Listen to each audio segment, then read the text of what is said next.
Push your fashion to the limit. Good morning, girls. It's Mariah here, and today it's all about the layered look with jewelry.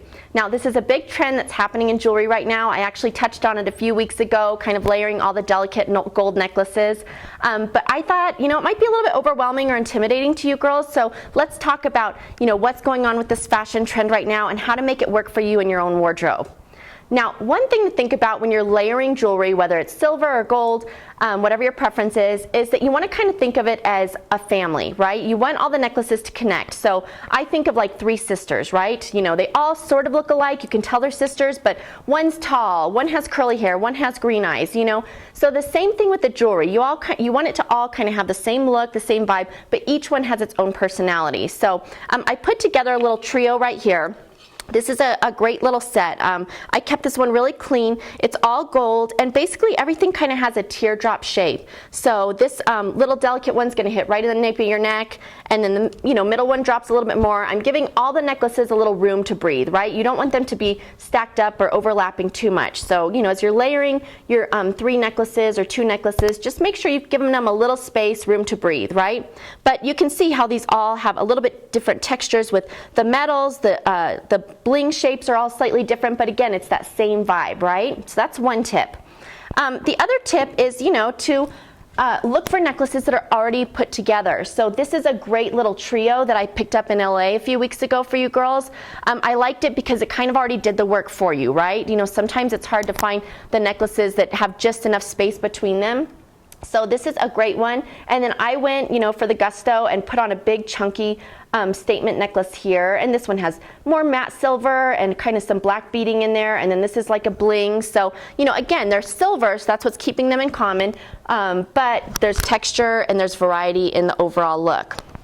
Now, one tip too, if you found two or three necklaces that work really well together, I don't know if you're like me, but I kind of get hooked on it. So what I would do is, if you're going to be wearing it on a semi-regular basis, keep those three pieces together. That way you're not digging through your drawer, or in the morning you're trying to figure it out and layer them. So, just keep them either hanging on a hanger in your closet or laid out on your dresser, and it's going to save you a lot of time and energy.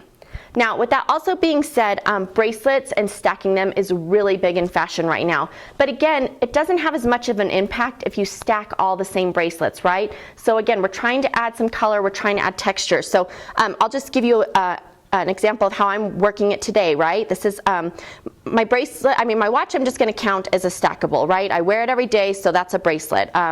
Whether you wear one or not, that's fine. And then what I did is I grabbed some Lawrence Baca. So this is just my classic stretch Lawrence Baca bracelet. And then what I did is I grabbed one with his smaller beads with turquoise, right? So they're connected because they're Lawrence Baca, they're both round, they're both silver, but I'm adding color. Well then, of course, I had to throw in my glasser, right? So I'm picking up on the aqua from this one. I've got all those gorgeous aqua colors in my bracelet right now. And again, it's all kind of working together. Now, we've also got lots of great layering pieces in the store right now. I got a new collection of these great lightweight bracelets that they're made out of guitar strings, and you girls might have seen them because, again, they're so popular right now. But they've got these beautiful Austrian crystals. Then I've got these big blingy ones, which of course I love, and I'm having so much fun layering all these bright colors for spring. And we have to talk about some of our local artists because they are totally on trend. These are designs by Michelle, and she's done all these great little delicate necklaces right here. There's little hearts and crosses. She's done really cool stampings. So these are really perfect to layer up. And then she does these really sweet little charm bracelets. And I'm loving these. Even just taking two or three of these and putting my Lawrence Baca bracelet with it looks so great. And, with graduations and all that coming, this is all such a good look and such an easy gift to give. Well, we're here to help. We would love to help you figure out the look, how to layer it up. Now, one last thing I should warn you is that don't panic if you've got a closet full of statement necklaces. By no means have statement necklaces gone away, right? That's something that's still happening. It's everywhere in fashion. So, if you want to layer up a statement necklace like I did and then pile on the bracelets, you're going to look right on trend, and your jewelry's really going to make a wow look. So come into Loretta, check out all of our new jewelry arrivals. We did a huge haul in LA the other day and found lots of gorgeous pieces. So I know you're going to fall in love with them too, and we look forward to seeing you at Loretta for layering up your jewelry. Bye, girls. Gotta push your fashion to the limit. Gotta push your fashion